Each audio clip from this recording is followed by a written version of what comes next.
All right, welcome back to the channel.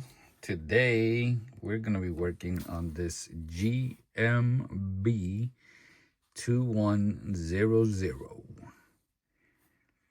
As you can see, we have a negative display, and I'm going to be changing it to a positive.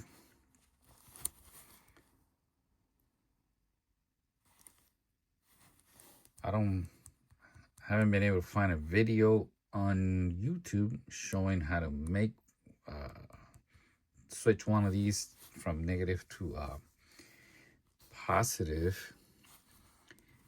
Here's a little tip. These, if you buy them from Casio, they're like $600. Sometimes they have a sale and then they go down to like 500, 450.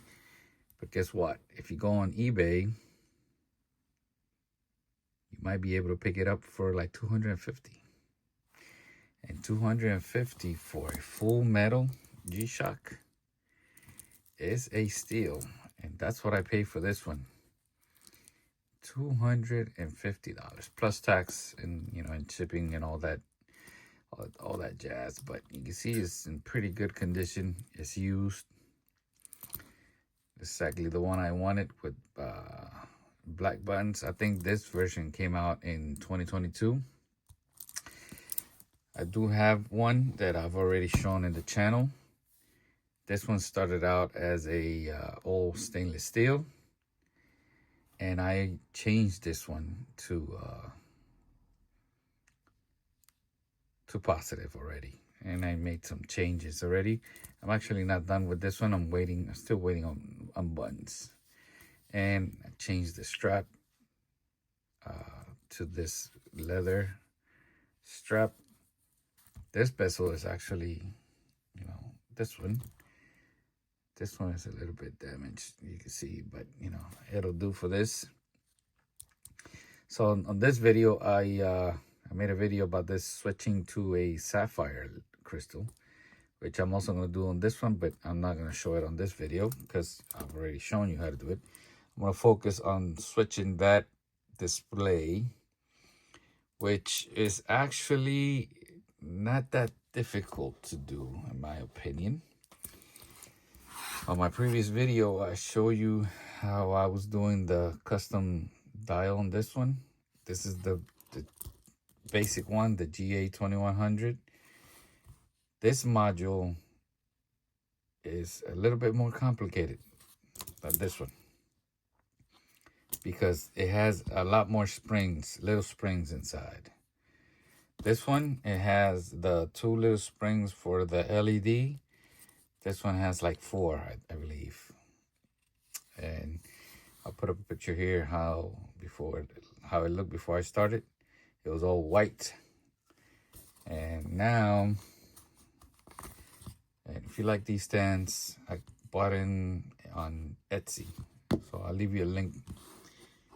They're 3D printed. I have a black one also. I'm planning on maybe painting in the logo. As you can see here. So this is the basic GA-2100. And if you do the math between the new dial and everything I had to do and the new straps, I'm way over $200. So with $250, I could have picked, you could pick up a used full metal one. So I know these are very famous, and they are, you got to be careful with them. This was a brand new watch. I bought it brand new. This one doesn't connect through Bluetooth. It's not solar powered. This one is solar powered. The other option is this one, which these two share a similar name. So this is GM-B2100 and this is GBM. And on a previous video, I showed you that the metal bezels are not interchangeable. They're all completely different. I still got to put a sapphire crystal on this one.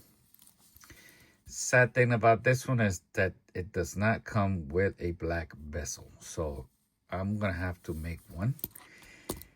There, up to the point of recording this video, there is not a single version of this with black buttons either, but I think I found a workaround, and I've already made a video about the same model as the Rui Hashimura watch, which is the same, which I changed to a positive. And then I later on stripped another watch and took the whole module, because this watch had a pinkage filter on the back, and I found that if you remove the back polarizing film, it will never look as crisp and clear as it does right here. So I'm hoping that, well, I know for a fact that I could do it because I already done it on this one. If you only do the front, not this one.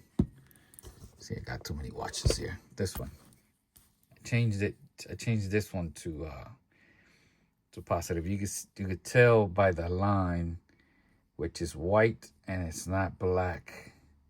See, that one has white. That's how you could tell it used to be negative. This one is, the line is black. So I might change that display into this one in the future, because that white line plays better, because it's part of that basketball court design. But, you know, maybe not. Oh, and by the way, this is the full metal. This is the GBM. The modules are almost exactly the same. Well, they are exactly the same. The only difference is the programming. And the other difference is that, by the way, they all share, even though they are a different price range, the hands, they all work. It's the same, except on the full metal ones. I still gotta double check the mode. I don't remember if I double checked it, but I think I did. The difference is that the little motors that work the minute, the hour, and the minute is the same on all watches, including the cheap one. It's the same motor.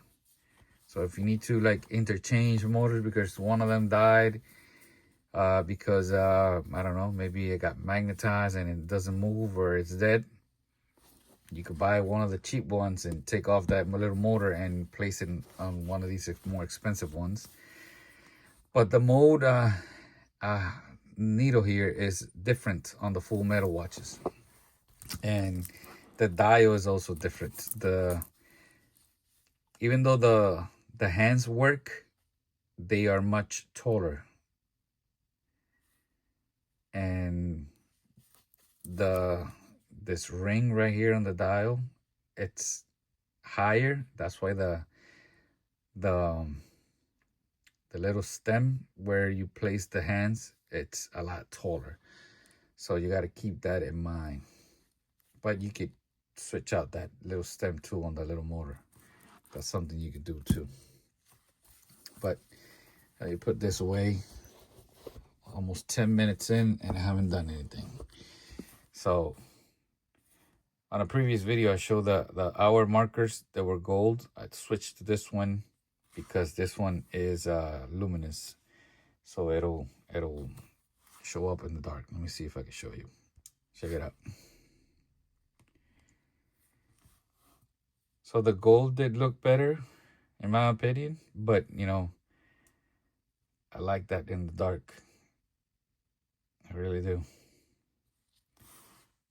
All right, so let's put all these watches away and let's start taking this one apart. All right, guys, so before starting, I recommend that you fully charge. When you're working with any solar charge watch and you're gonna remove the battery, I recommend that you fully charge the watch. I use this Coolfire charger, and depending on your level, you know, it'll take a few hours to fully charge the battery. For this, I'm going to be using these T-type screwdrivers. I really like them since I found them. I think they make an easier job, and they don't tend to slip when taking apart these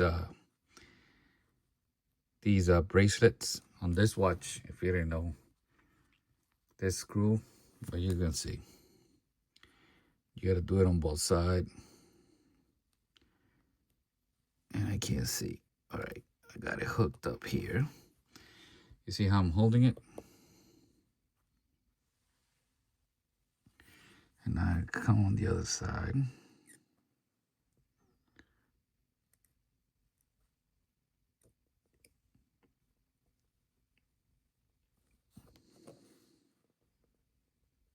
Well, this one is tight.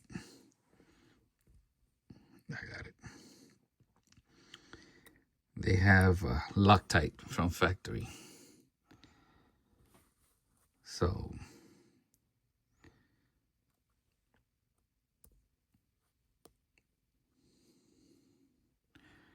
this one is a 1.6, if I'm not mistaken. 1.6. Got one of the screws. You see all that Loctite. All right, so I like to use one of these small Q-tips. This is the other part. I still have a pipe in there, but I'm not gonna take it out until I do the other side, because I like to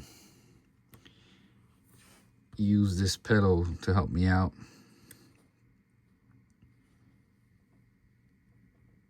You see how tight this is? If I would have been using like regular screwdrivers,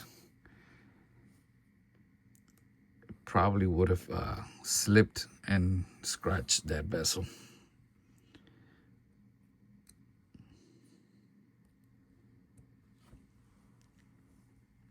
I got it.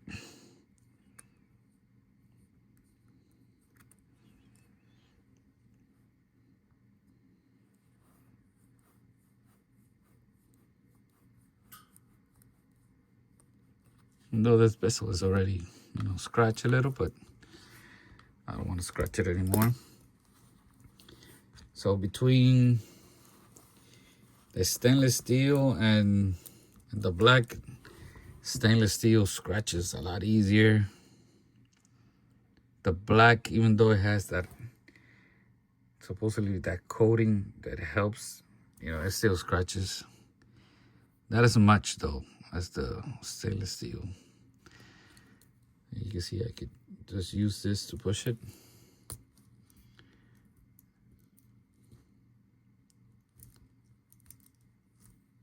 That's one pipe.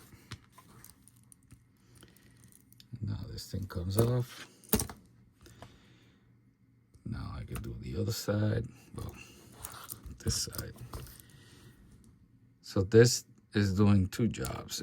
It'll hold down the bracelet, and it also holds down the bezel.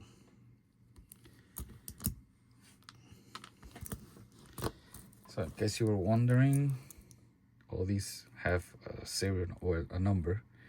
For this watch is S-1446DV. You can see it, this one is still in pretty good shape, which means that, you know, it's seasoned. So I will keep it on and use it. I like to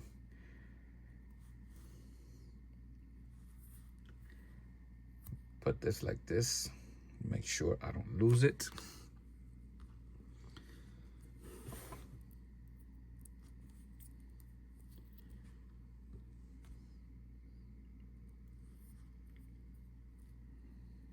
Make sure you have a like a little tray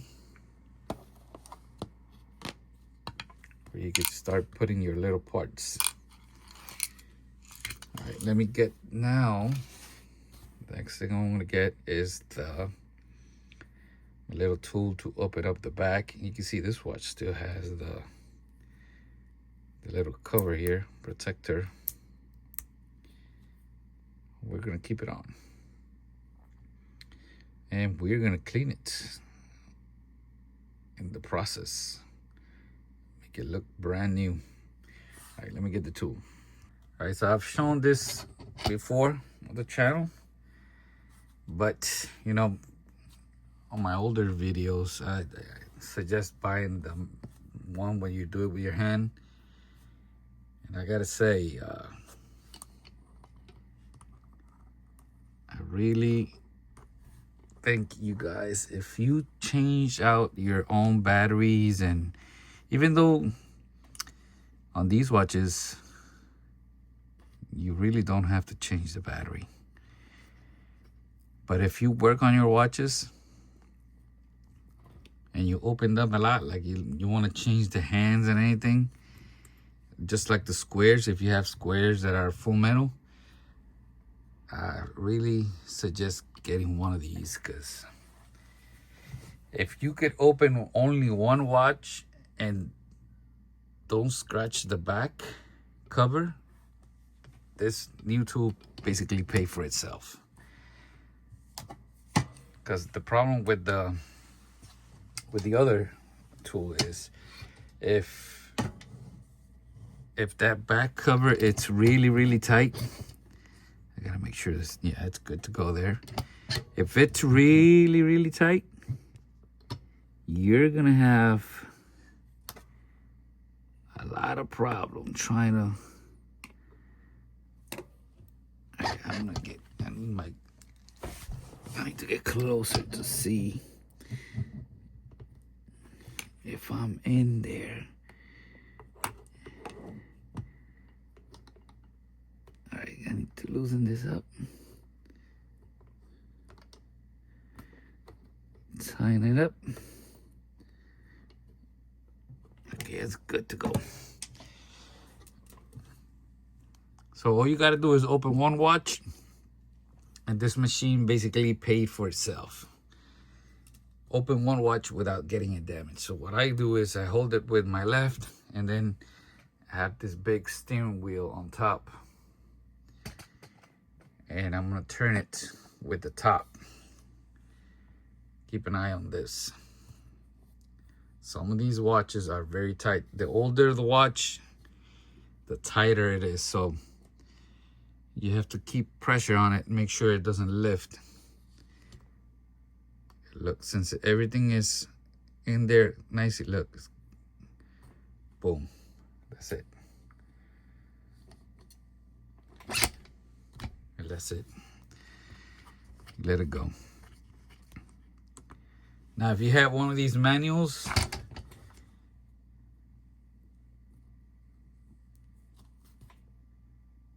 it looked easy. It looked very easy because of this, but it was very tight. Then you probably need to get one of these balls. They're made exclusively for this,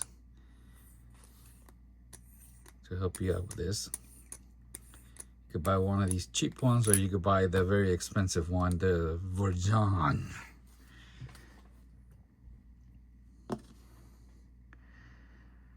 You see the O-ring. I might have to get a new one. Let me see if I can get it set. Yeah. Yeah, that O-ring's still good. I don't want to mess it up, because I will leave you. Let me pick this up. All right, like I was saying, I'm going to leave you a link to the Casio part website for this watch. And all the full metal ones use the same O-ring.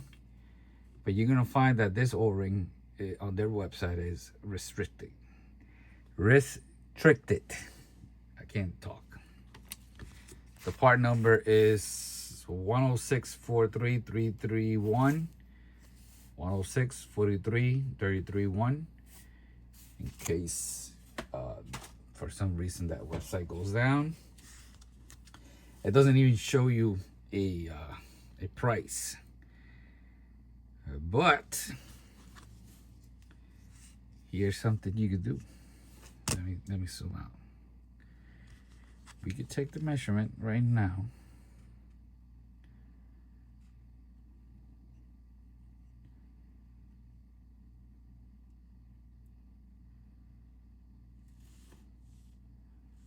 .7. That's basically a 37. Yeah, I'm gonna say because you could buy a 37. Yeah, a 37 millimeter O-ring. Let me write that down.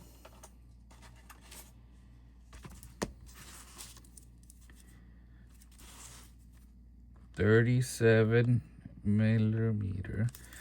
Casio O-rings are typically like $25, and I do prefer to use original ones, but in the event that I'm dealing with an old watch or something like this that it's not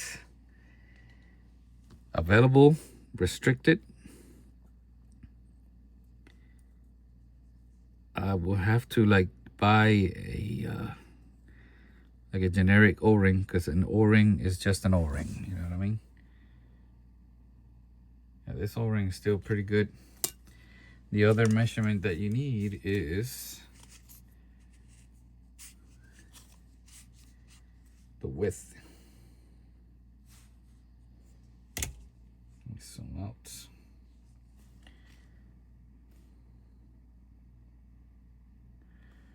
.6, but I think yeah, 0.7. So times 0.7.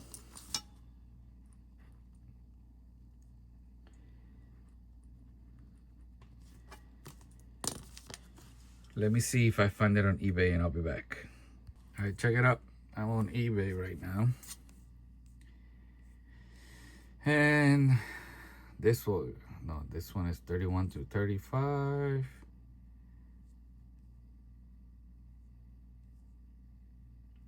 $36 to $40, and it's 0.7 millimeters. So this one will work, but he'll send you those 5 O-rings. I don't need those 5. You don't get to choose for $5.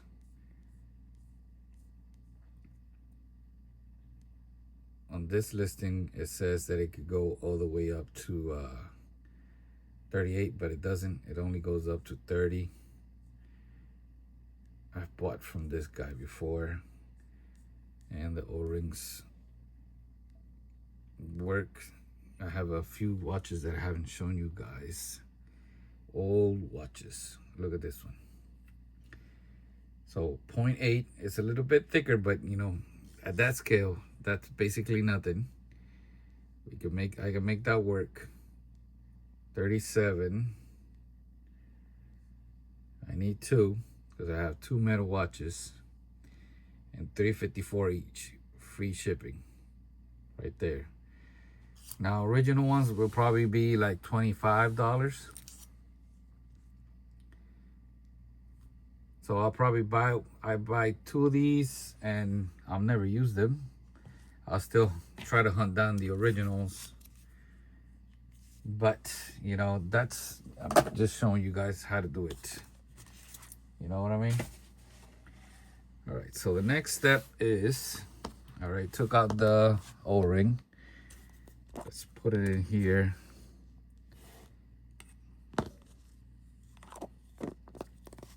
Keep it safe. This watch, this part right here is hard plastic. It's not rubber.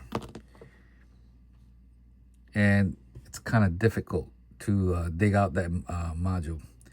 Another thing that you have to keep in mind with this watch is note where the minute hand is, because on the GA-2100, the hour marker comes out with the module most of the time, so you don't have to worry about getting the minute hand hooked up on that. On this watch, that outer ring and the hour marker are behind the glass, so to remove them you have to take off the glass, which I've shown you on the previous video where I changed the glass. So like right now, you see how that minute hand cleared that hour marker. It's a good spot for me to dig it out. So let me see. I think I could poke at it. An open spot right here. Here it comes. By the buttons, it has open spots. And there. Got it. I don't have to worry about it because I already cleared the minute. See? Our markers stay behind. Everything's good. Now these movement holders I got on Etsy from a guy on an Etsy store. I'll leave you the link also. I don't know if he's gonna list them or not. I asked him, gave him the measurement, and he made them for me. So that's that. Here's how this watch looks on the inside. So if you want to remove this, the hour marker, you have to remove the glass, which I've shown you on the other video. And on these watches, the hour marker, there's my little rag here so I could clean this up. You see that they're kind of reflective. And I believe the little dots are luminous. Let me turn off the light. Yes, so you can see. They are luminous on this watch. So if you change the hour markers and you change to an hour marker that are not luminous, you will lose that effect. Plus these hour markers are unique, that they are like metal looking and they reflect the light. You see that? All right, so next thing we need to do, which you could have done before removing the module, is to remove the battery. Why? That's because we have to take this watch apart from both sides, from the top and the bottom, both sides. You can't get away with it doing it from the top because you run the risk of damaging the zebra stripe, and I'll show you as we go along. Let's remove this, put it on my little basket here.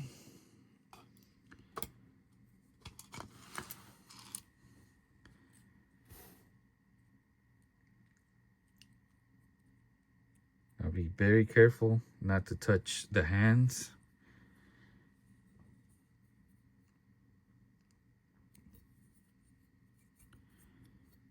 Now, I found that it's easier to remove the battery if you come from the side and lift.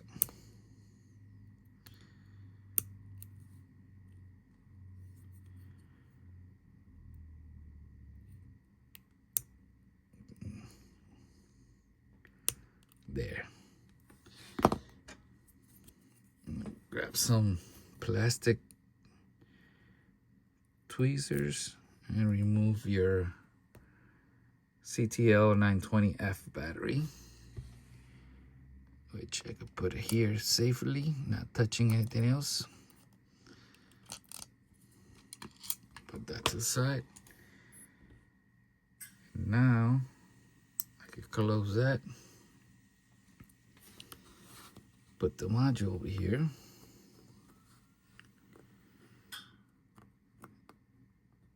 And now I could get the tools to remove the hands. All right, so I have these. You could get these very cheap on AliExpress. You could use like paper or something. And you can cut that little slide open spot there. You can basically slide this underneath. Slide it under. And using the little pry bars here, get underneath.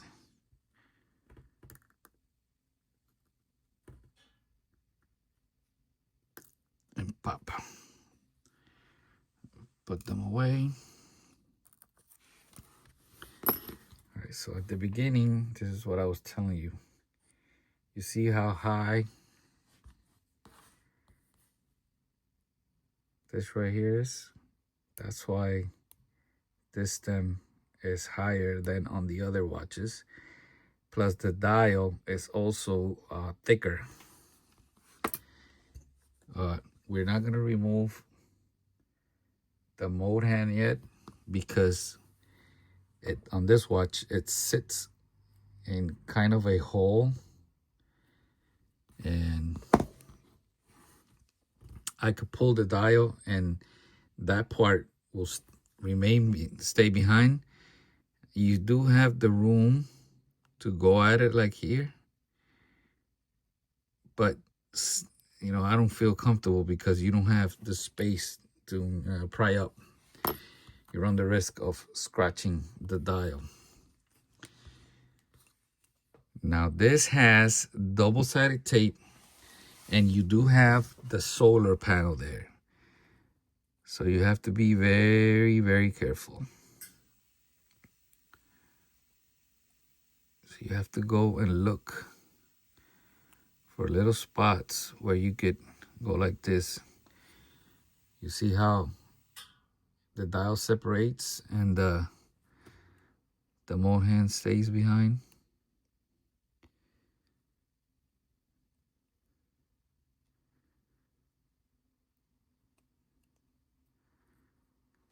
Right here you can see this little knob holds the dial in place.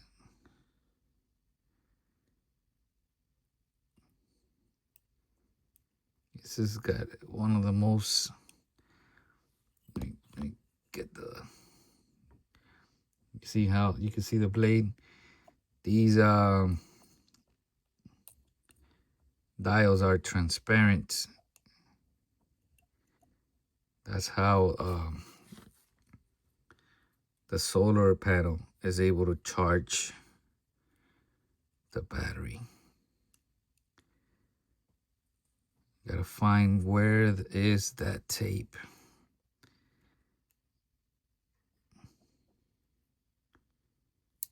There it is. There's one.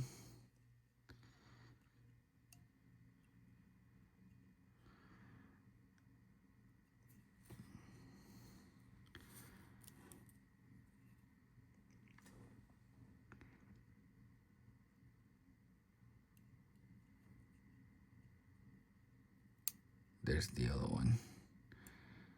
I think there might be another one.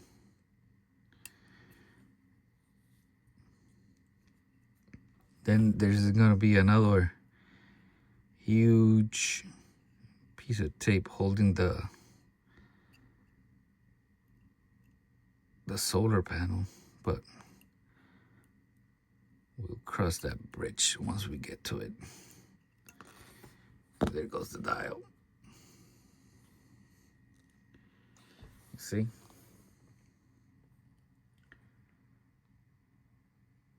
Bada bing.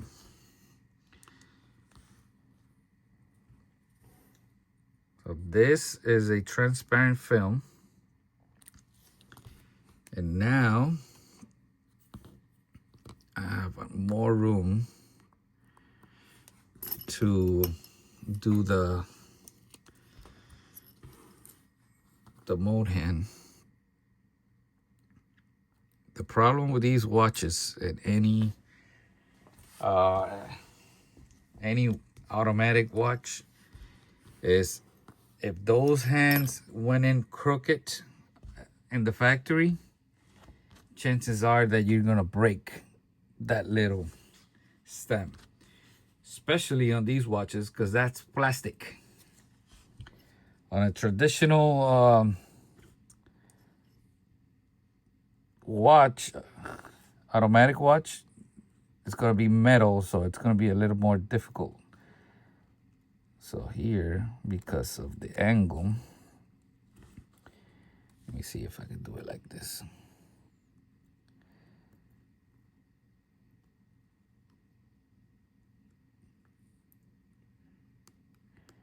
Boom, got it. Nice and easy. Okay. All right, so now we have to look and remove this outer black rim with this transparent film. All right, so now we have to start.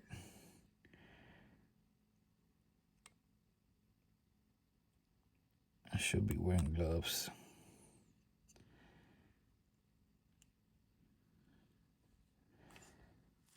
All right. This black ring has clips. Let me see if I find a little screwdriver here. You see them? 1, 2. Let me see. I think I got that one. There, I got that one. 3. Gotta do this one again.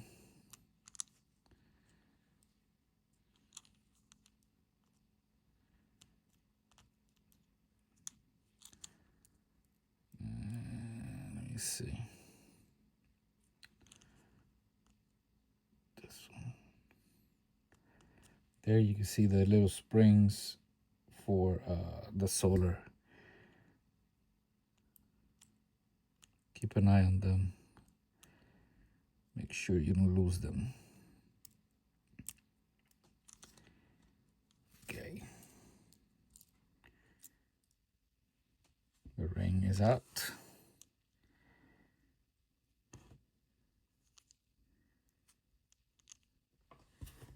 See, we have tape. Have some tape here. We can remove the tape and add it later because we're gonna have to come back here a few times.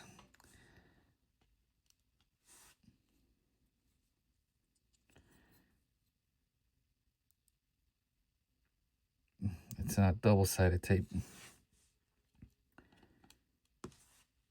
The only thing it's doing is like holding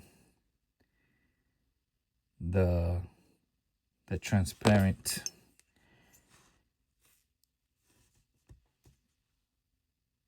I want to call it a sub-dial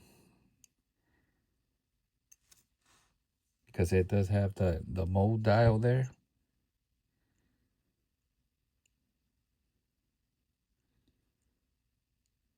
Let me see if I can lift it. So right now, these little knobs are holding it down. And I want to poke at it, but being very careful not to break the solar panel. Actually, no, the little knobs are part of it. So there's tape here. Boom, I got one. You gotta find where's more tape. I think there's tape here. There's tape there.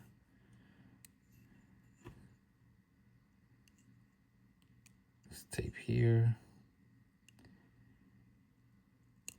Tape there.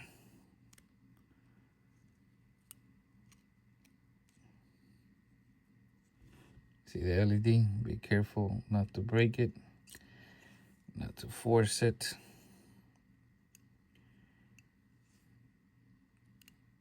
There. Once this is off, you know, you could clean it with your little rag. So right now, there is a big chunk of double-sided tape right here, this area underneath. And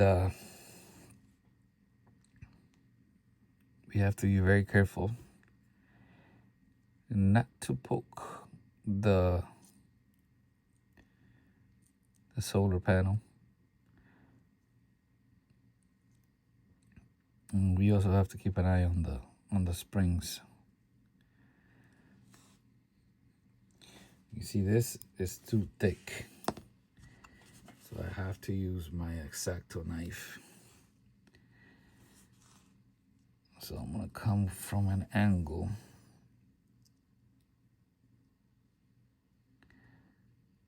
You gotta be very careful. I mean, they make this in a way that you're almost gonna break it, and you're gonna need a new part. That's why most of these parts are like restricted, and I don't know if like in a authorized shop, they just rip it out and install a new one. I'm not using, look, the side from the blade is on the other side.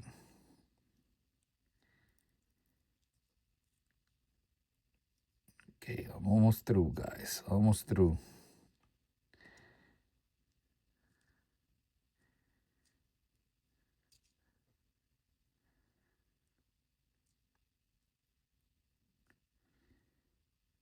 The problem is that the display comes off from this side,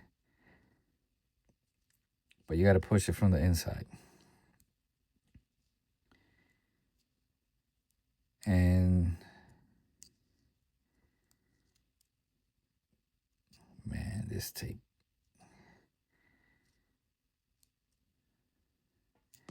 I think the only reason they do this tape is maybe they install the solar panel in like in a production line, and they don't want the solar panel flying off. I mean, that's the only way to explain it, because there is no need to have this strong of a tape. I got it. I got it. You can see I have the solar panel and this spacer. So that solar cell is 1063942, part number, just in case. The springs, oh, that one came off. Where's my tool?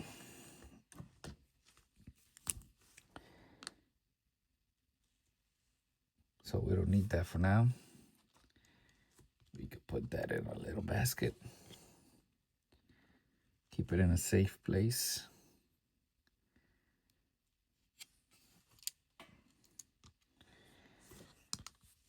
Once you remove the solar panel, you could clean it in case you put some fingerprints on it. And now I'm gonna remove that tape because I really hate it and I don't need it.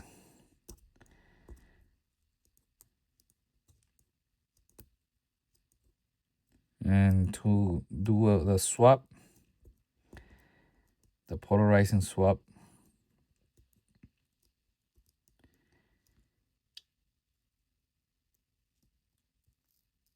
you have to reinstall. You have to do a few steps here just to get it, you know, just right. But more on that when we get to that step.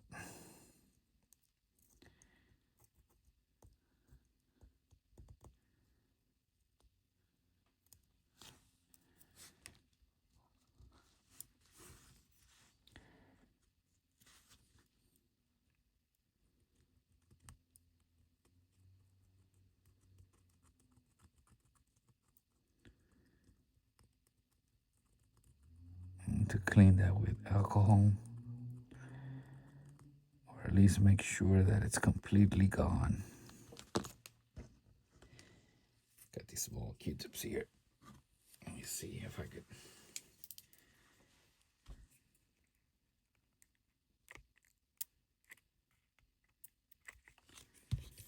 Get it wet.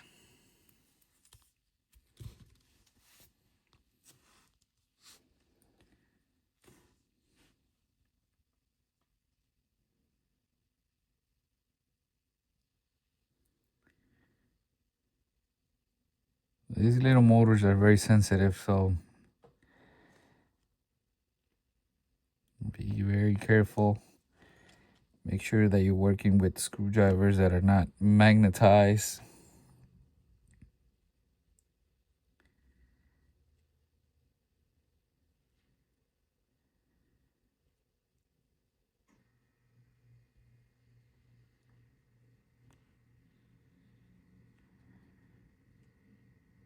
You're probably wondering why I'm doing this, but you're gonna see, because we're gonna have to put that solar panel in and out a few times, and this tape is gonna get in our way.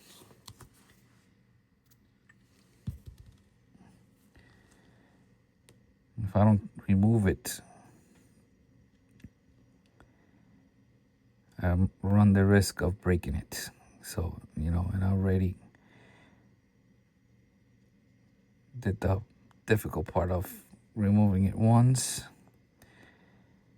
and I don't want to go through that again.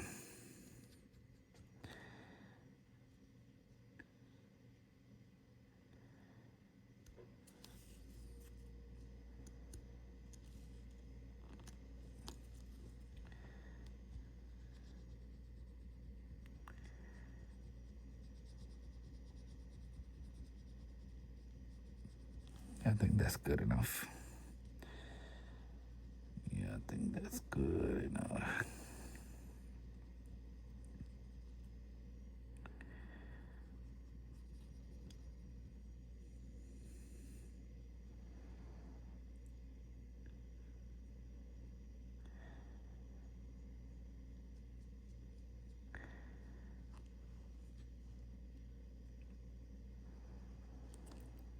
So like I said, this module is exactly the same like the GBM.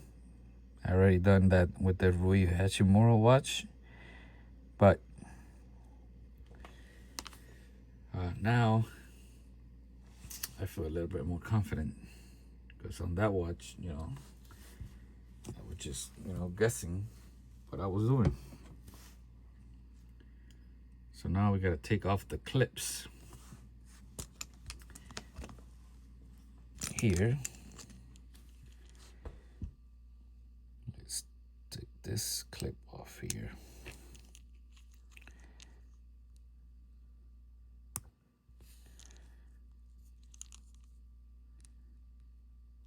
One. Keep an eye on that light. It's not gonna come off. You just want to make sure you don't break it.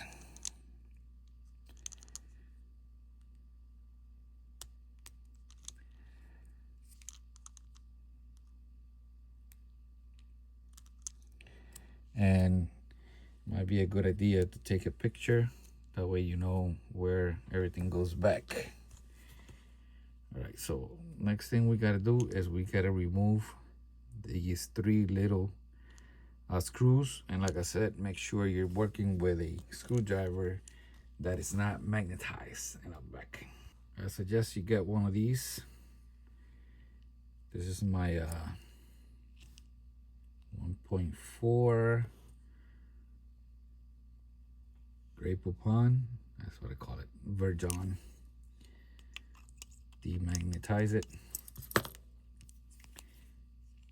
This is also a 1.4, but a T-type. Demagnetize it. They both work. The 1.4 is a little tight though. It's a little tight. See? You have to apply some force. So I like using the Virgin because I don't want to apply any force.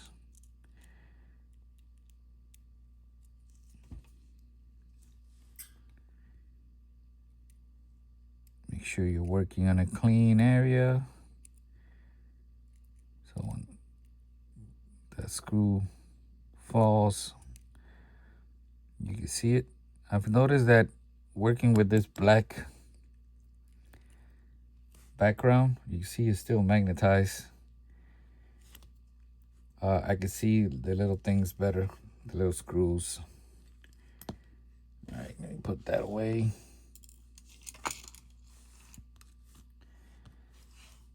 Do it again.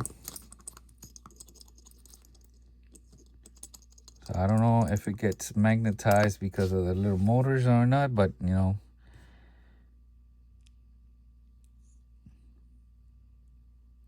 you see me. So this screws and this one, they hold down the motor. One holds down the hour and minute, and the other one holds the mode. And this one that I'm doing right now, it's just here for the motherboard.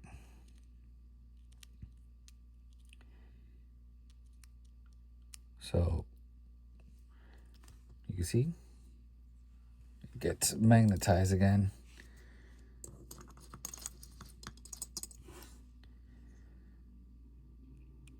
You gotta be very careful not to poke in there to that coil.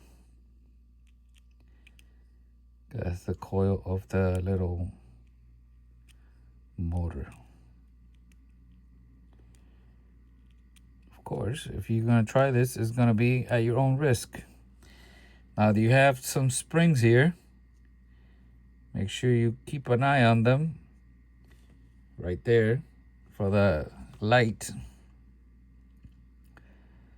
So don't be yanking on this motherboard, or you're gonna lose them.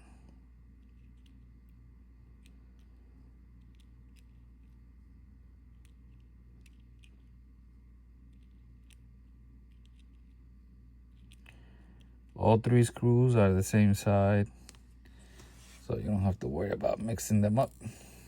All right, so I like to look at where the springs are and start lifting.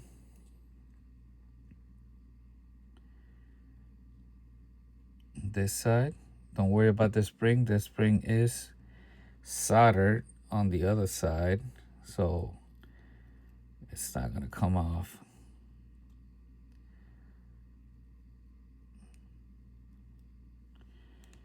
And voila, we're gonna need that. First thing I'm gonna do is grab the little springs for the light.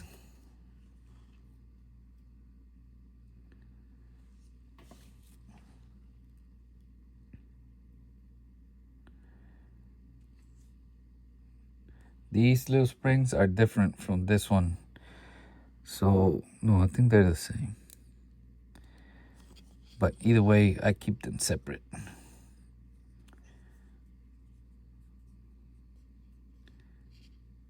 I'll put these.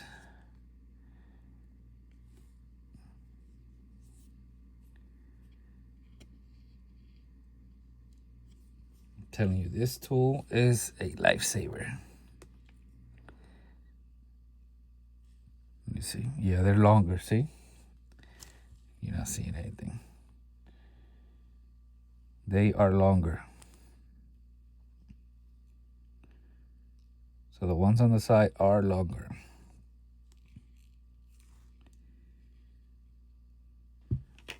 Okay.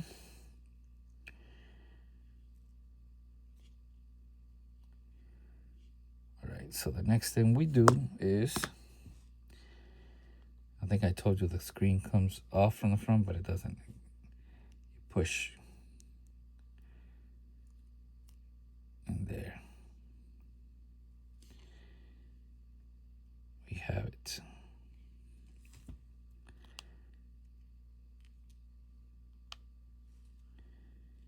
And everything comes off. I actually have, no, I don't. I thought I had another LCD, but I don't. So those are the two little motors. They're not gonna fall off because they are removed from the top, and right now they're being held in place by that plate. The light does not fall because the pins are bent in. This little thing, make sure you don't lose it. Almost forgot about it. This holds the springs. We don't need that right now. You can see. So to install that light, the light, you know, those two little prongs are straight. Once they put it in, they bend it. They still left a little mark wherein they bent them. So right now I'll come back here. I'm gonna clean up this glue residue. I wanna make sure this is pretty and nice and clean. And then we're gonna start working with that LCD, which you've probably seen before. This is the motherboard.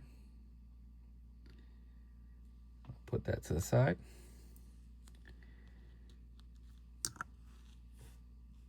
Space for the light spreader. The zebra stripe. And what we need to do is remove that top polarizing film.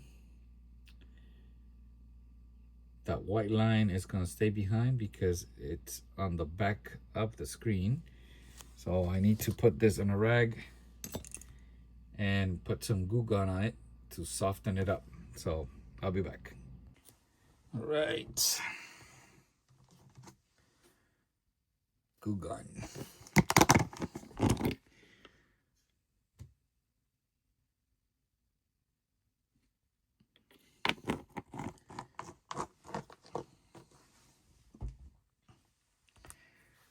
You have to be very gentle. Very, very gentle with this LCD. Because they are kind of fragile.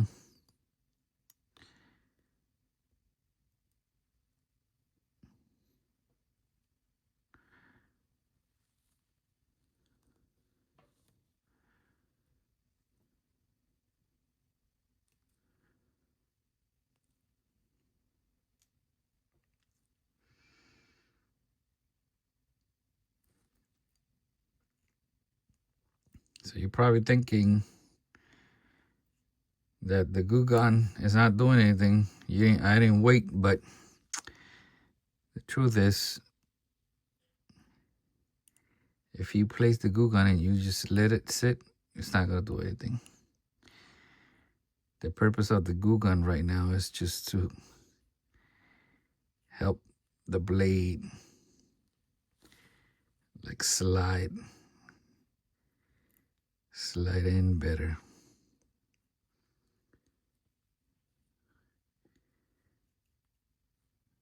Now, once I remove the polarizing film, this glue is extremely problematic. So that's when you're gonna put the glue gun and let it sit.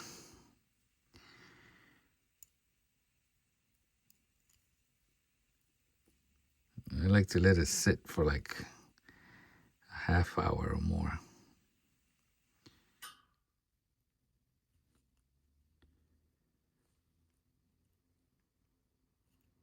If you don't, you're just gonna end up applying force to the screen.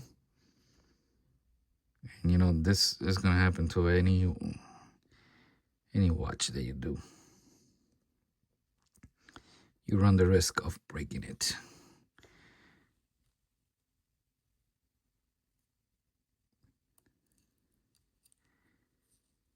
See all that glue? That's gonna be a problem if you try to force it. So now all you have to do is apply more glue gun there, and I'll just let it be 10 minutes. No, it's gotta be more than 20 minutes, 30 minutes. Sometimes I go do something, watch a movie, come back. The more time you leave it, the easier it's gonna be, believe me. So I'll be back. All right, it's been 30 minutes. Let me put on my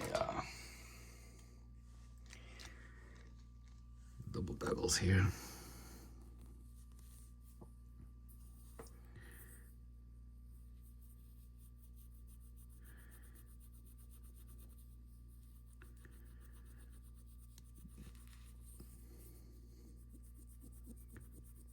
See, we still have a lot of glue.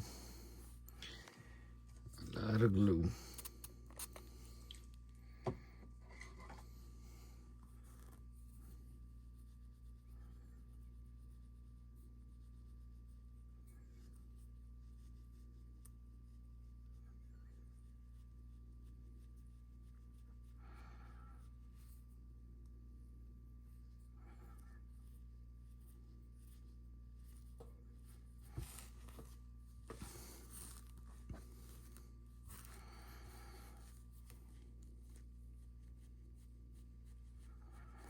All right, so I'm gonna put a little bit more glue gun.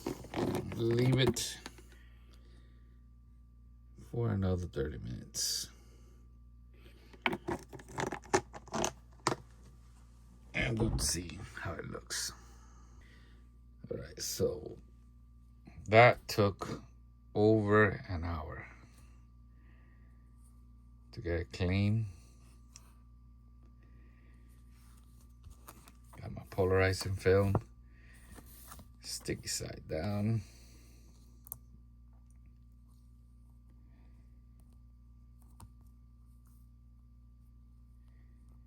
As you can see, I do not trust doing it out here.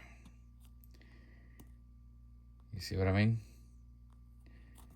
So what I like to do is I like to put the module back together, and then once I have everything put back together, then I'll do the polarizing film on top, and then I'll make sure at what angle to cut.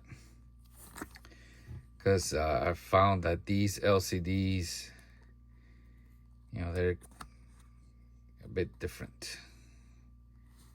I might end up cutting in an angle like this. But, you know. So, first thing we need to do is we're not gonna worry about any of the LED springs because we are only gonna put it, we're gonna partially put it together. All right, so we got the screen here, LCD. Put that in.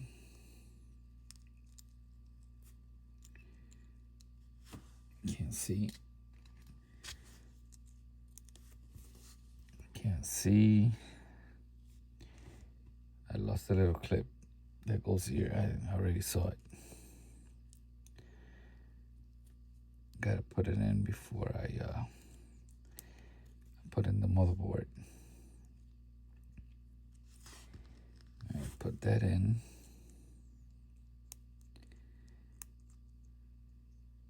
Put this part in.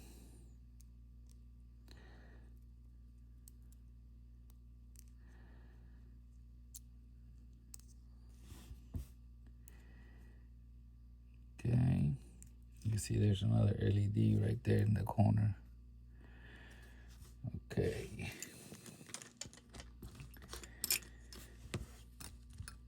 This. Let me get the zebra.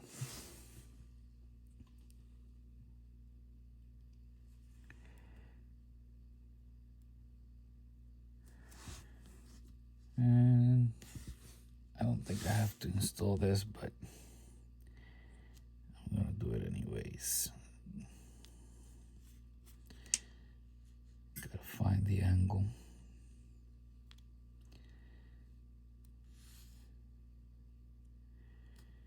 Here, I think it's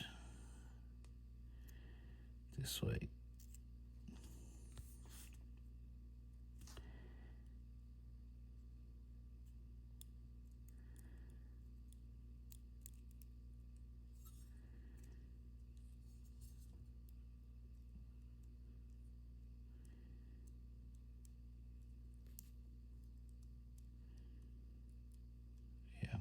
That's good. Got the metal clip here.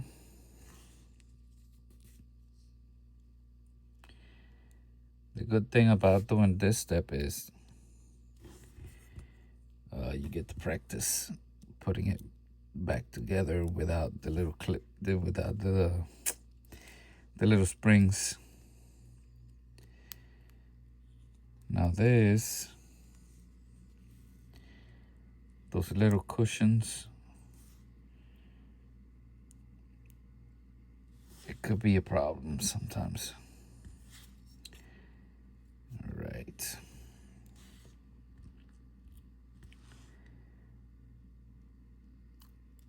Put that in. We're not doing any of the LEDs again.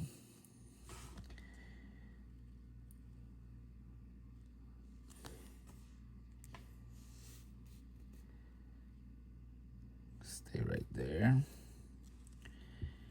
Just gotta match here the angle.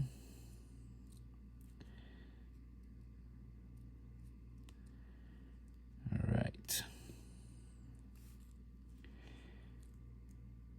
Now I do have to reinstall all the little screws.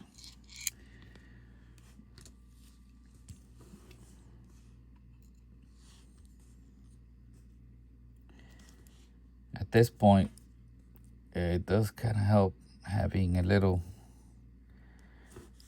magnetism on the screws, on the screwdriver.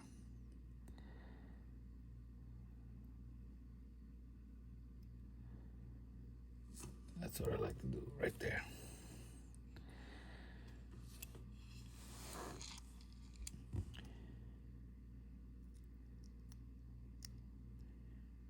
Just be very careful.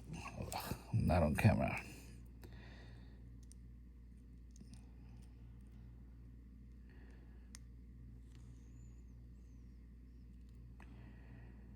All right. As you can see, this is not an easy process. It does take some time. Now, why in the world would they make so many of these models with a negative display? Is the part that I don't understand.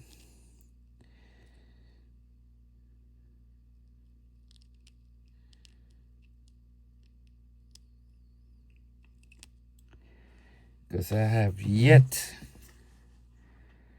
to see a video of somebody turning one of these expensive G-Shock from positive to negative. It's always negative to positive.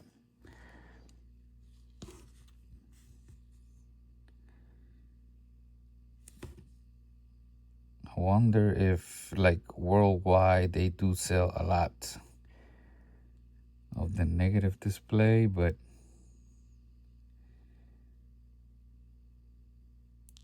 for me,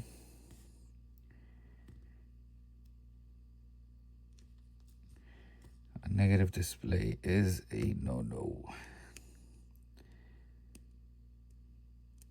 The only reason I buy them is because I do this stuff. If not, I will not spend any of my money buying a negative display watch, because, you know, I can't see it.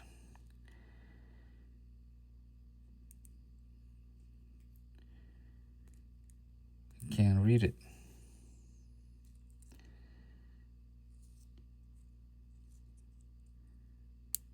Okay, make sure all the clips are in. All right, so this is, remember when I told you guys to make sure you had a fully charged battery? This is the reason why. Because when you get to this point, if you don't have a fully charged battery, the watch is not going to, it's not going to start. It's not going to power on.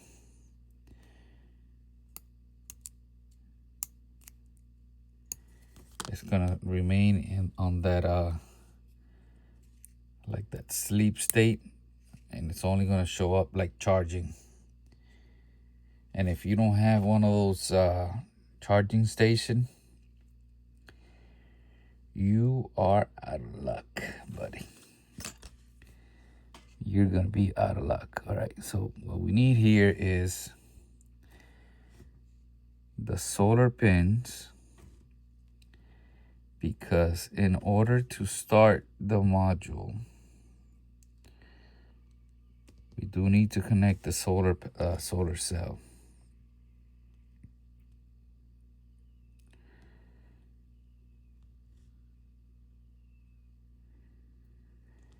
Could be talking out of my, you know what? Just double check. See? Right now, it does have the battery, and there's nothing showing. Because the way these solar power watches work is they need to receive power from the solar panel to turn on.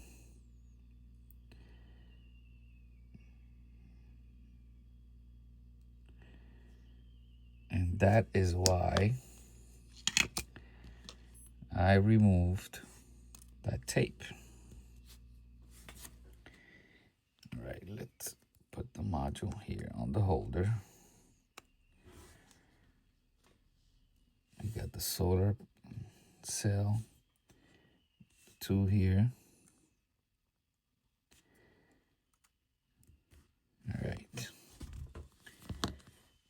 Let's get the polarizing film.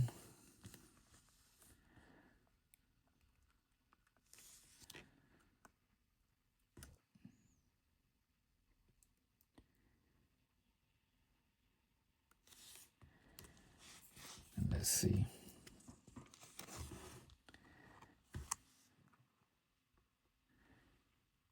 see? We got power. All right, so now once we do that, I can remove the solar cell again.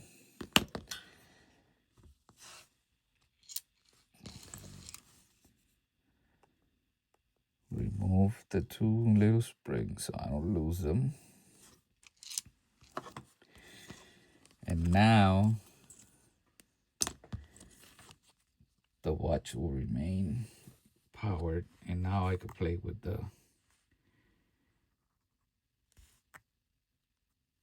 see, now I can play with the polarizing film to make sure that I cut it at the right angle. And I think I like it right there. Because if I go here, it goes green. Right here at this angle.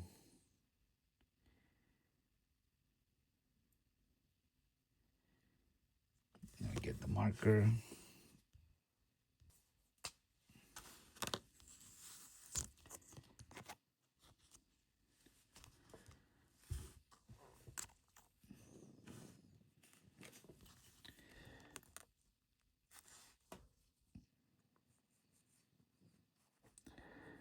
So I'm just gonna eyeball it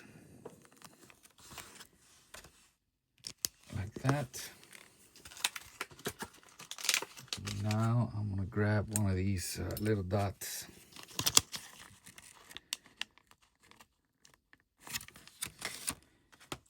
and put it right here on top. That's gonna let me know that that's gonna be the top. And then I can use the old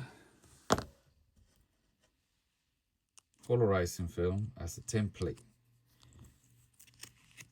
to cut this one. So I'm gonna cut it and I'll be back. All right. So this is the original.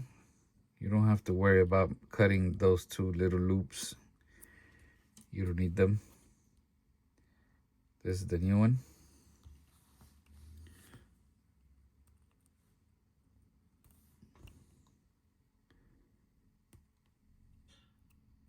I think I did pretty good.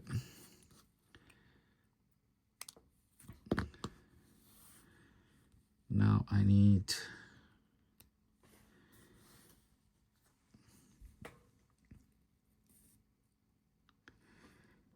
peel.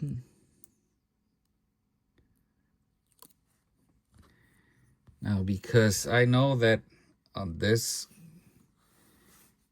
the only thing that matters is the center. The corners, it's not very important. I could grab it with these and make sure that I have good placement. Now, let me see.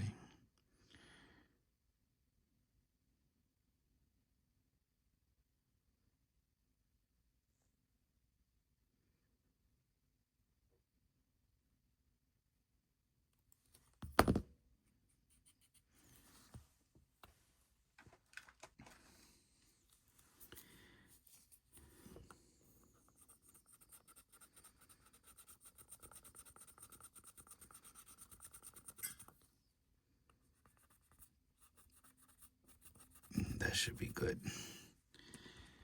All right, now we need to grab that top protective film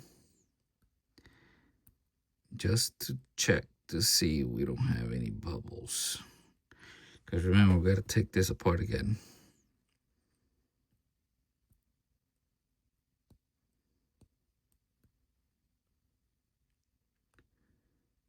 There. And the good thing about this is, you know, you don't have to worry about the corners. Got plenty of space here that is not seen.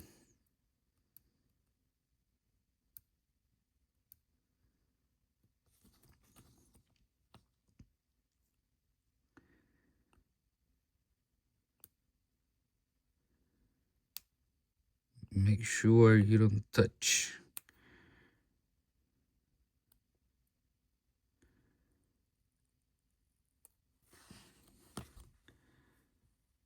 the polarizing with the sharp. That looks good. Let's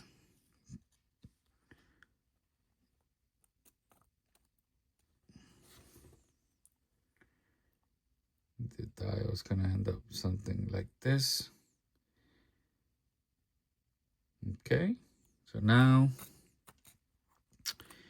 all I gotta do is remove the battery, take everything apart again from the back, and reinstall all the little springs, because I know everything is working. All right, let me do that and I'll meet you on the other side. All right, so let's put this together. Remember in the beginning when I said that the regular basic GA-2100 was more complicated than this one? Yeah, that's not completely true. I'm losing my mind. That's the whole purpose of these videos, you know that, right? So I could come back and rewatch what I've done, because I can't remember anything. Yeah, they all have, both of them have the same amount of springs. This tool, I'm telling you, I keep telling you guys.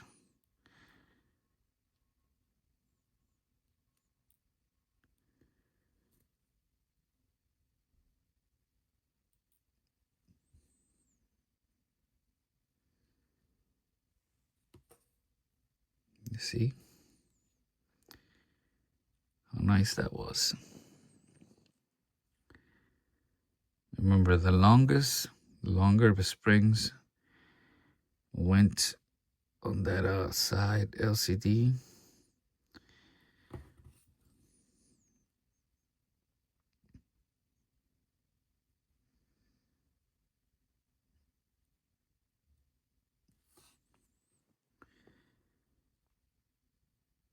Man.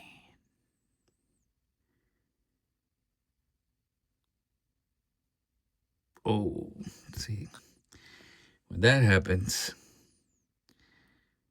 you gotta take everything off and start it over.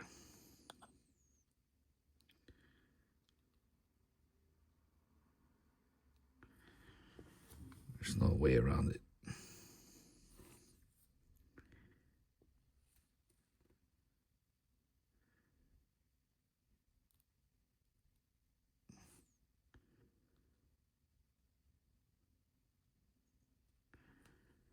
No way around it.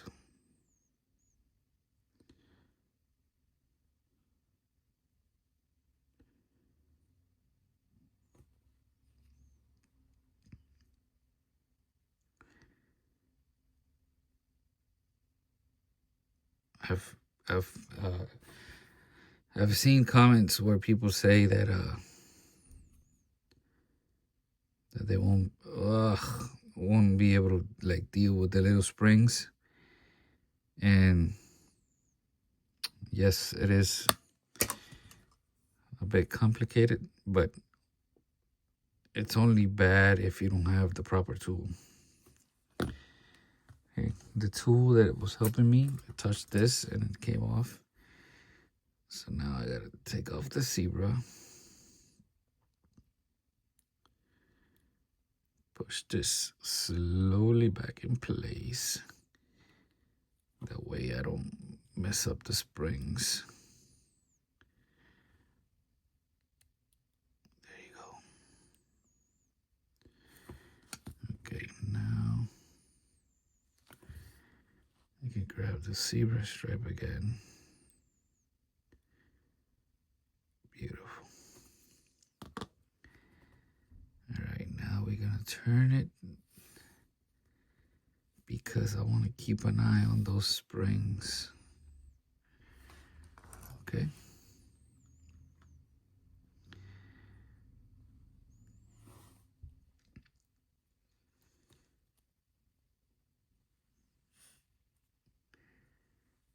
Those two little springs.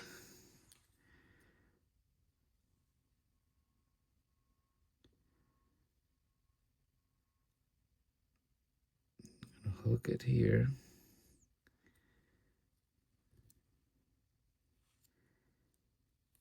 And then double check. And keep applying pressure while you do the little screws. Okay, I got them right here when I took it apart just now. Very important not to let go, or those springs are gonna come out.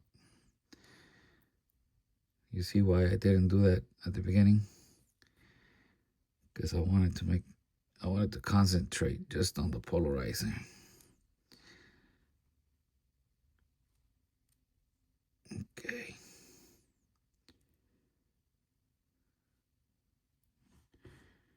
Got that one.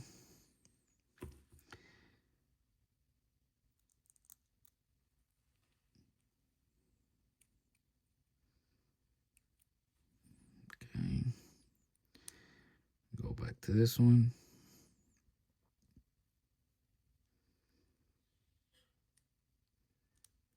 I'm not applying a great deal of pressure here.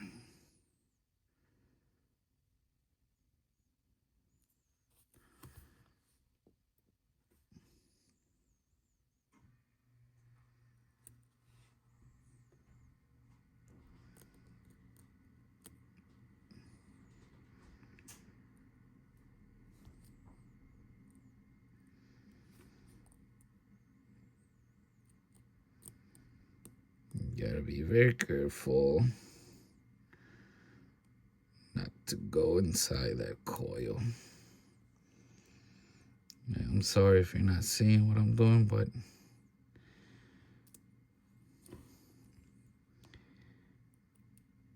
I gotta make sure that I don't mess up.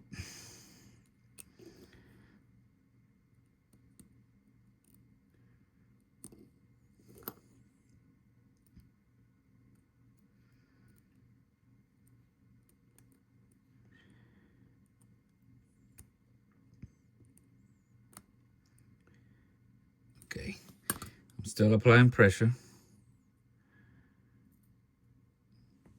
Springs are still there. You see? And now we're gonna do the metal chassis here.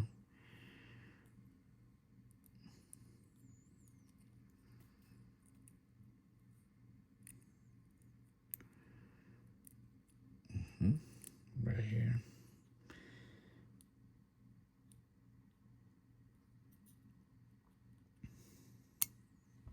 Okay.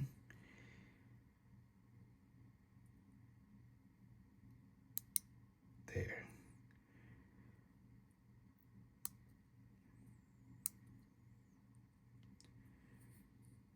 Okay.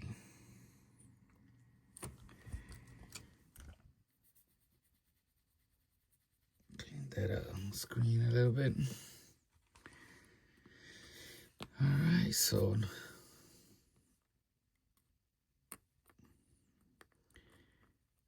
let me close that battery door. That way it'll sit flush. All right, so first thing is the spacer, I believe, like this.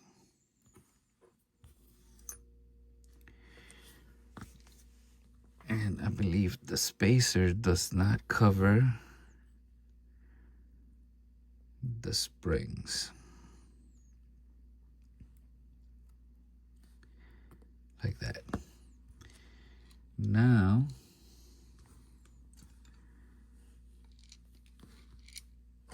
we get the springs. And there's a small side and a big side. Big side goes up there.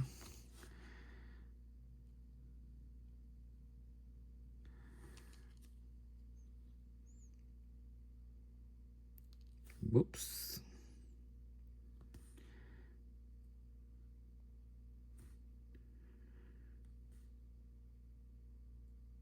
There. Okay, now comes the solar panel, or the solar cell, however you want to call it.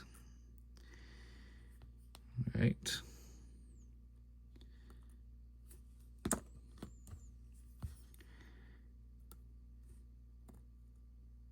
Making sure those tiny little springs. See, that's a good sign. There's no battery, but the moment the solar cell made contact, it wants to charge the battery. We have the, what was the name I used for this? The subdial. Clean it up a little bit. Dope. I bumped into it. I think I need some coffee.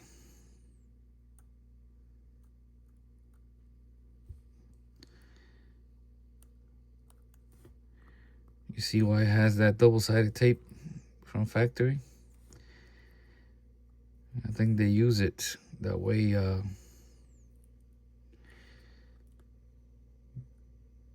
That solar panel doesn't move around if they need to transport from one station to the other.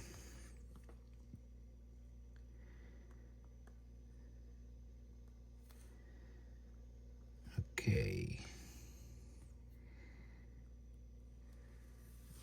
Now we need to find the little tape. There's one tape here.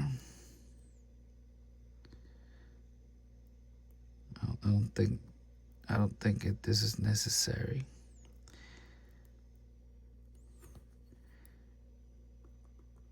Because I think it's gonna get in my way. But we'll try it. And I think the other one was over here.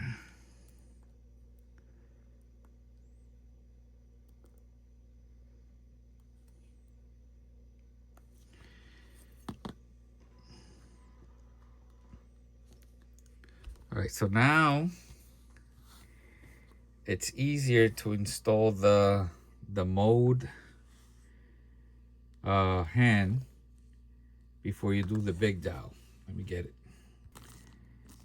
So I have here the original hands from the GA-2100 TL, I think it was the name.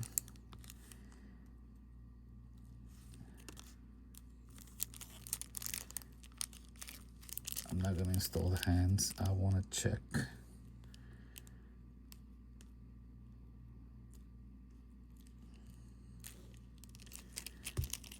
Check this one, because I do have one of these coming, but it's not here yet, but in red, like the other watch that I showed you at the beginning of the video.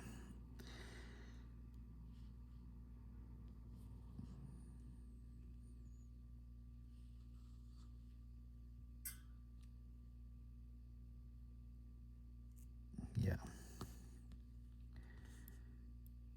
I don't think this is gonna fit.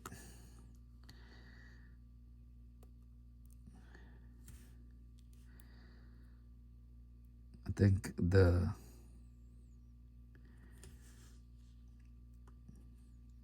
stem is bigger.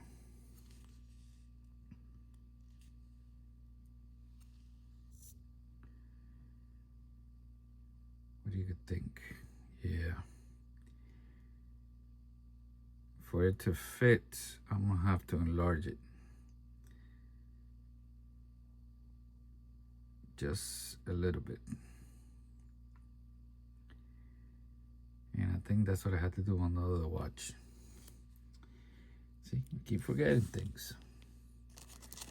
So the mode stem is a little bit different. I don't want to force it because this is not staying in there. If it was, I would, taken a chance. But since it's not, I'm not. All right, this I want to place it as close as possible, looking to 3 o'clock, because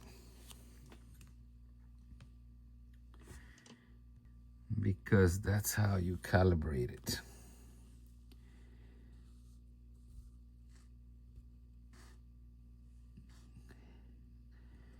I don't think you're gonna be able to see this, because if I lift it, it's gonna fall.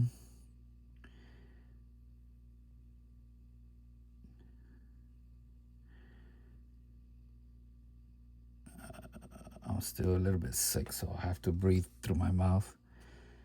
Pretty sure some of you have noticed.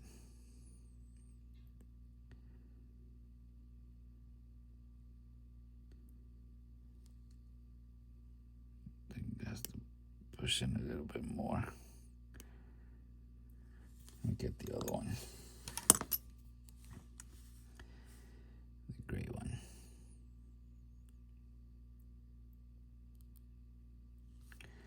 That's good.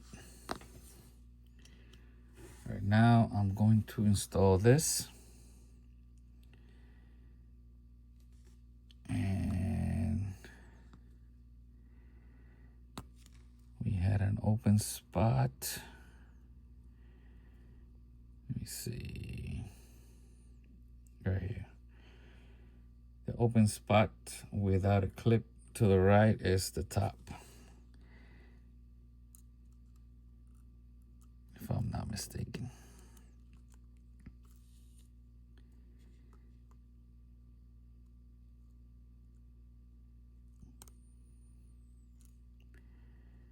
I think that tape is gonna get in my way. Yep. I'm gonna give it one more chance. If not, I'm gonna remove it because it's not sitting flat.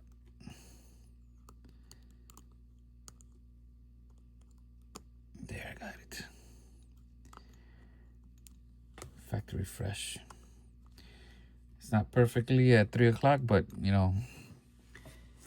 hopefully I could align it later. I could calibrate it. Let's see, I think I see a fingerprint here.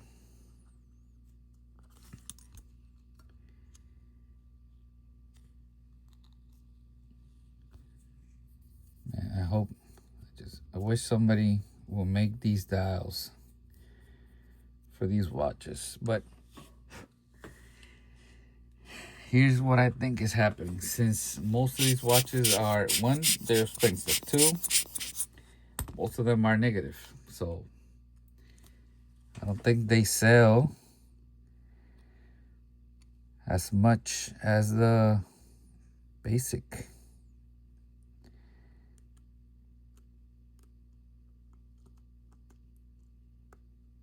And you know how it is.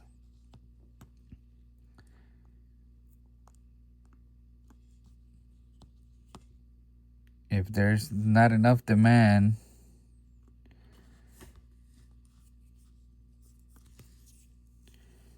the aftermarket world will not make the parts. That's how it is. I also have hands coming for this watch, but they're not here yet.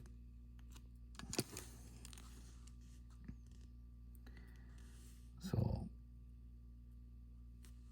doing the originals. All right, try to get this as close as possible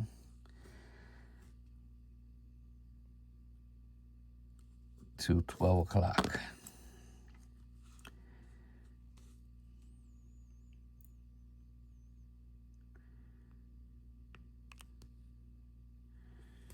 This is why I like this movement. You can put it sideways like this and check that it's straight.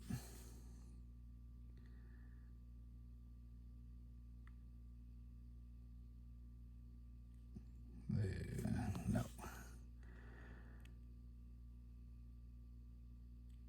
Because it does need to be straight.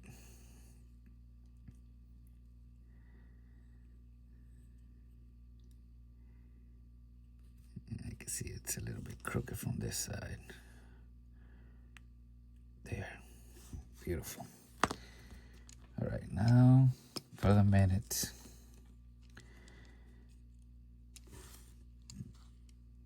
On a previous video, I made the mistake of putting them back together at random spots, and then I had to go back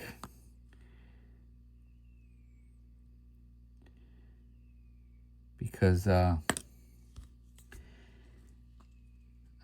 wasn't able to align them perfectly with the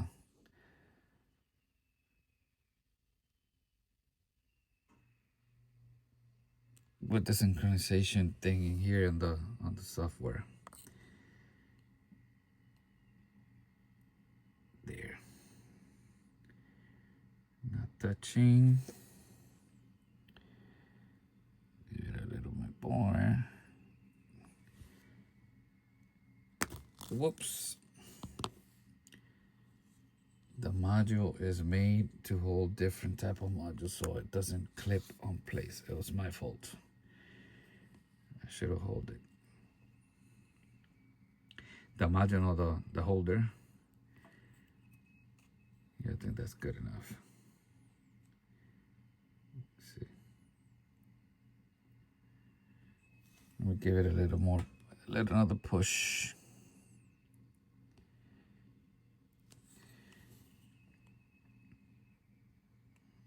That's good. All right, let's install the battery.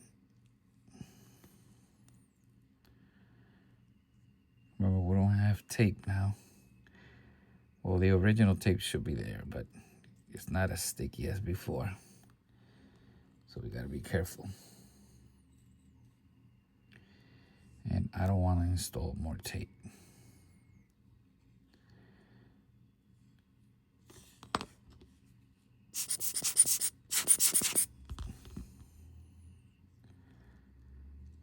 Right.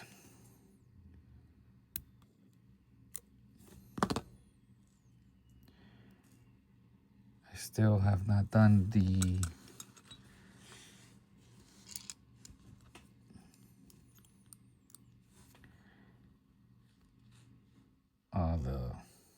Sapphire Glass on the case. So once I install the battery and check that everything's working fine, I'll do that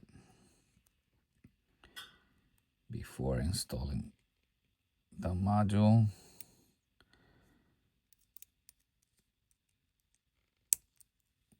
Okay.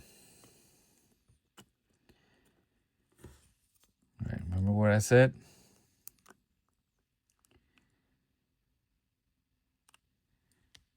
Now it won't start because the battery has been out of the module for too long.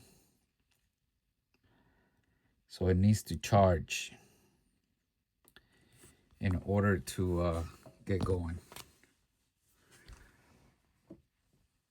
Let me get the charger.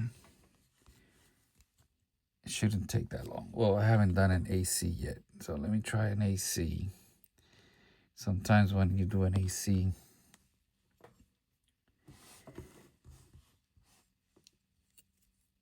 the switch is pretty simple here. AC here, and a spot here.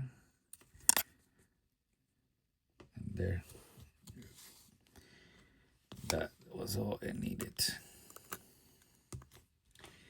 I was gonna put this on top like this and hold it there for a few minutes, and then because I know the battery has power, it just sometimes, you know, it gets a little wonky. That's the thing with the solar watches. All right, let's try this out.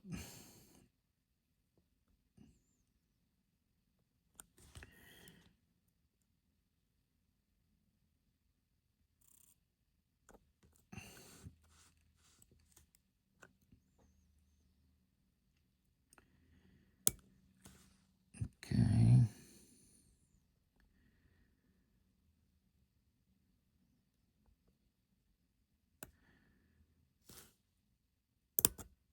New York.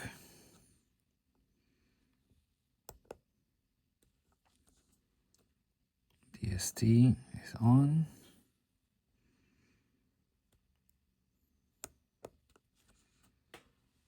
I don't know what time it is.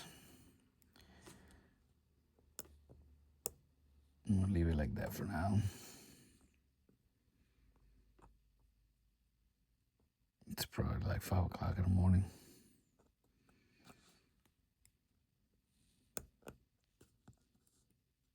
No sleep. Gotta record these videos in silent. You gotta stay up at all times of the night. I think it's the 24th. I'm not sure. Monday.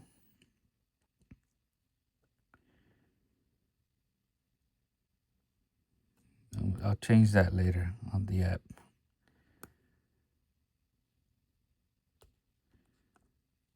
All right.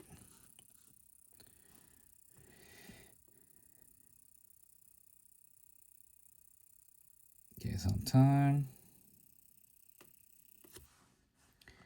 All right, let's do the sync. The digital with the analog. So I'm pressing here until I see sub, S-U-B, hold it. Once in sub, the first thing to move is the mode hand. And you can see that it's not really at 3 o'clock because I didn't place it perfectly, but you can press here. And that is pointing straight at 3 o'clock, maybe 1 click less.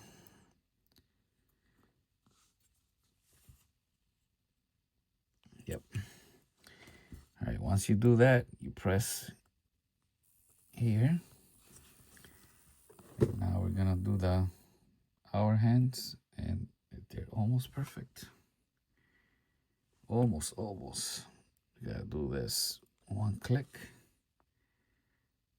Yeah, that's good enough. Press here.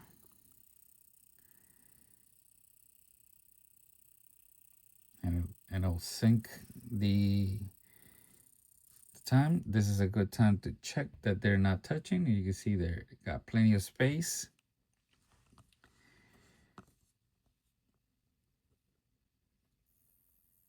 More time.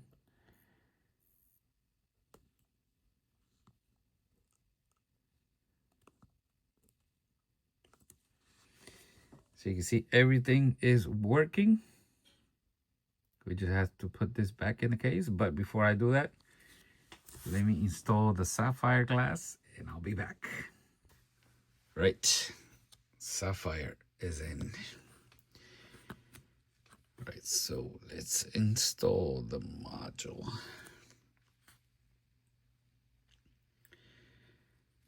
Right, same as before. We have to keep an eye on that minute hand. Let me put on my double goggles so I can see. Have to keep an eye so it doesn't touch any of the hour markers.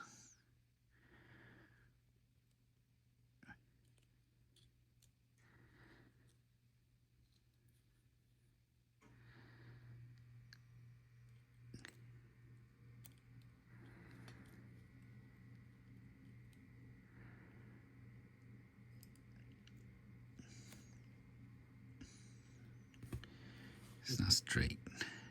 Not straight.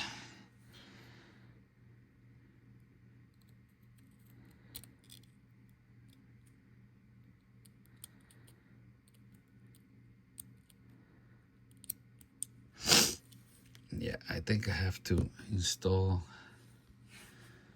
that plastic cover first. All right, let me see how this thing goes.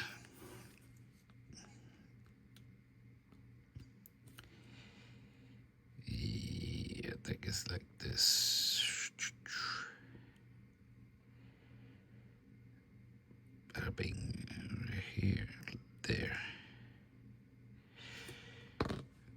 Like that. And gotta match the little spring here.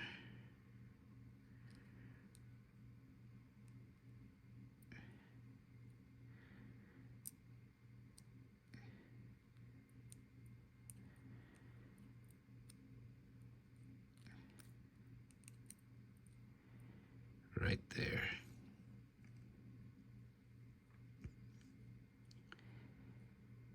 Right there.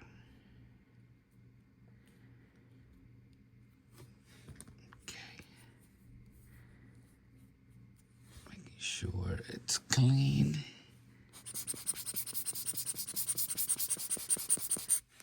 Okay.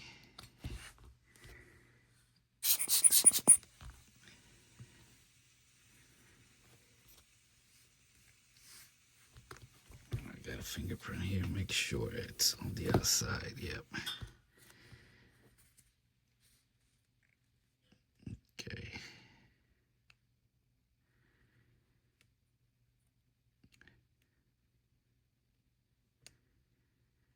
I think the buttons. Look. Gotta be careful right there. So I gotta wait 8 seconds, 7.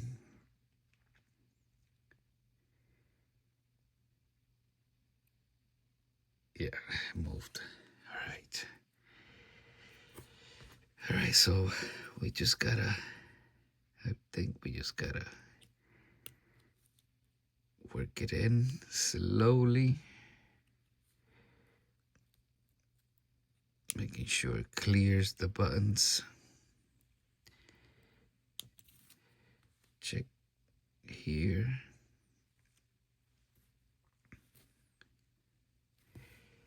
Keep an eye on that light.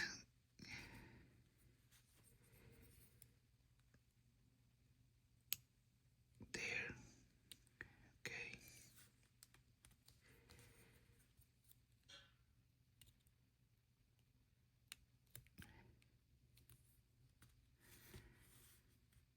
All right.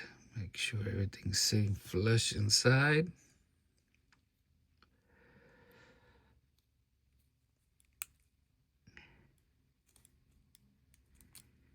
I think it has to go in a little bit more.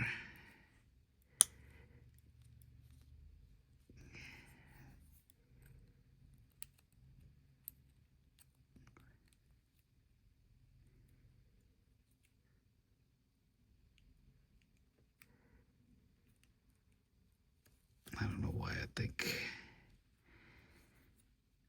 this side needs to go in.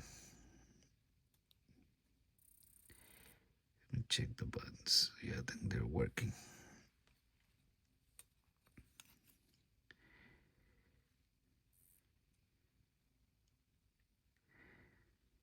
The light is working. That is working. Let's try to get the signal.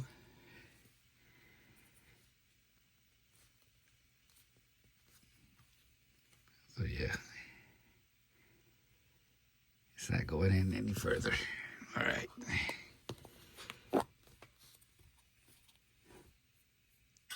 O-ring.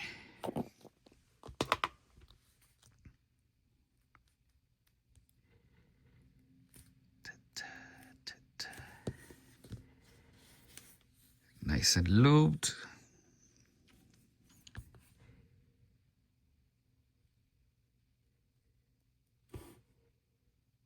Put it back. I'll leave you guys that link from eBay just in case you want to do the same process I did for this watch and get O-rings for like an older watch. All right. Here comes the back cover.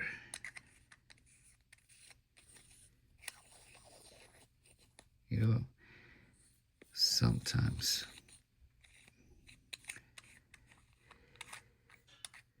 I forgot. I like to make sure the threads also are lubed.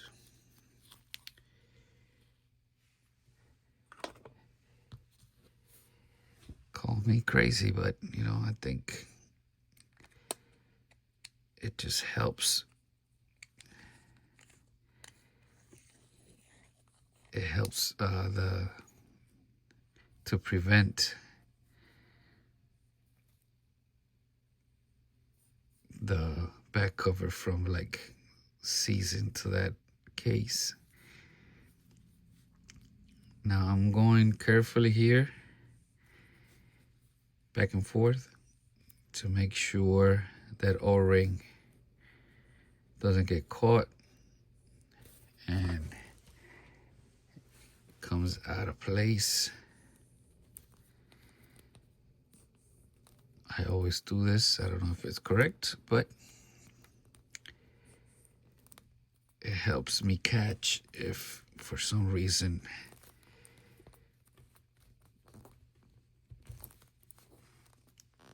I find that this tiny with this ball, it's most of the time is good enough, but like I said before, I'm still waiting on another set of hands. So I'm gonna open it up again in a few days. So, all right. Let me get the pillow so we can do this. Okay. So this side, if you guys didn't know, goes to the top.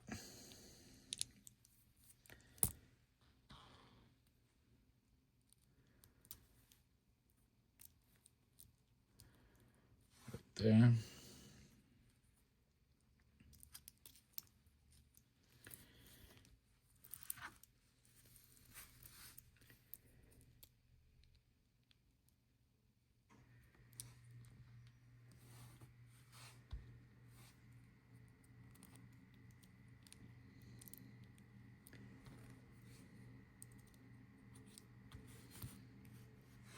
Okay, now I bring in the pillow.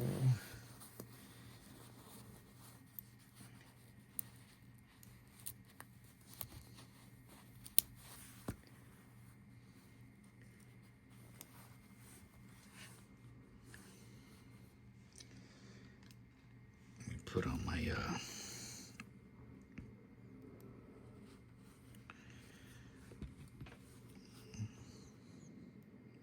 goggles so I can see.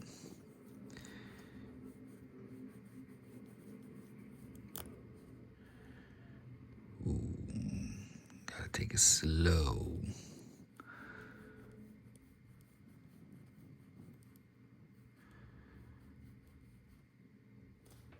Make sure you don't scratch anything. So this bracelet fits on a GMW B5000. The only difference is the pipe. The pipe on this watch is slightly shorter. It's just barely.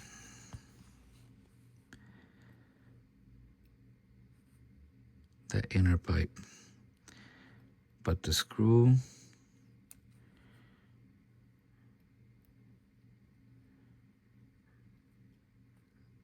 I think it's the same.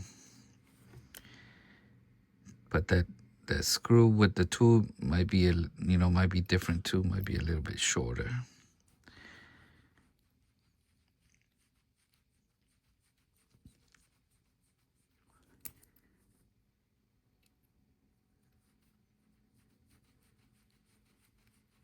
I think it's turning because of that Loctite.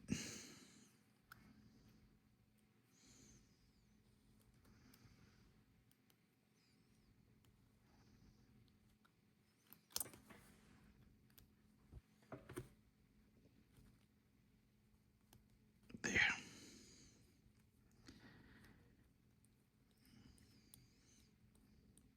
I think I've been at it for like 4 hours already, or 5. And that's because I'm recording, but even if I wasn't recording, this process, it takes a long time too. So let's say I wasn't recording, maybe it would have taken me 3 hours. Do everything,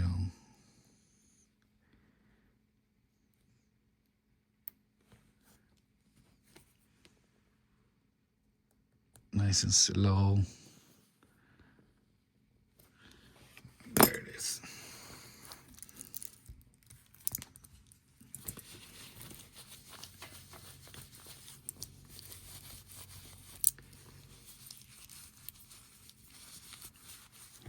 Okay.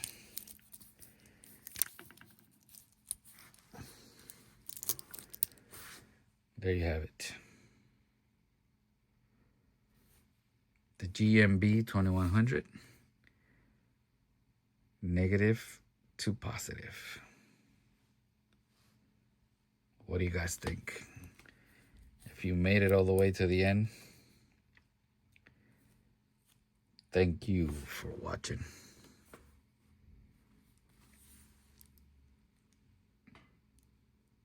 Now I gotta put this connected to the app, and everything will go back the way I like it. That's the beauty of the Bluetooth. All you have to do is connect it, because I already had connected it, and all the settings that I like will come back in. I like it. Keep an eye on a future video when those new hands come in. Thank you for watching. Peace out.